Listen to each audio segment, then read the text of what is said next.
no matter how large the paycheck appears. Let me teach you the difference between labor and wealth. Labor is the effort of the body. Wealth is the command of thought. Most men sell their hours for another man's vision because they never understood this law. Money obeys thought, not time. A man can spend his entire life in toil and be passed by the thinker who dared to build a system. One man digs a hole, the other sells the shovel. Who do you think gets rich?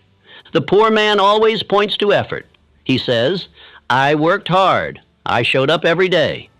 But he does not realize that the reward never goes to the one who merely shows up. It goes to the one who builds leverage, the man who, through definite thought, creates something that works without him. Andrew Carnegie worked once and profited forever. He did not simply swing hammers in a steel mill. He designed an empire. He built a system of processes, men, and materials that multiplied while he slept. He used his mind to organize men with skill and vision. And from that moment forward, his ideas earned more than any single day of labor ever could. That is the secret the worker never learns, that the mind is the only true factory of fortune. Yet you have been trained differently. From youth, you were taught to associate hours with income, to believe that your value is based on how much time you give.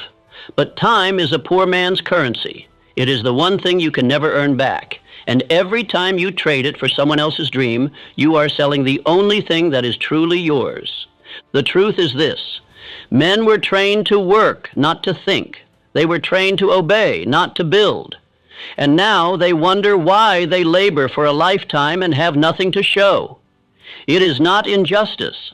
It is programming, and it must be broken. You cannot continue to believe that more effort will bring more freedom. It will not. What brings freedom is ownership.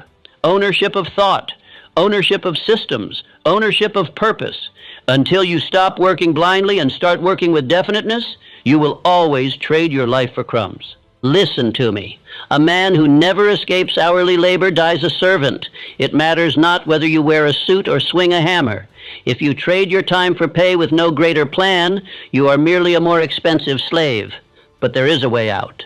There is a new law to obey, a new identity to form, and it begins here. Affirm now, speak with power. I do not sell my life for crumbs. My work builds ownership, not dependence. This is the beginning of your liberation, but if you stop here, you will fall back into the same old cell. So let us move forward.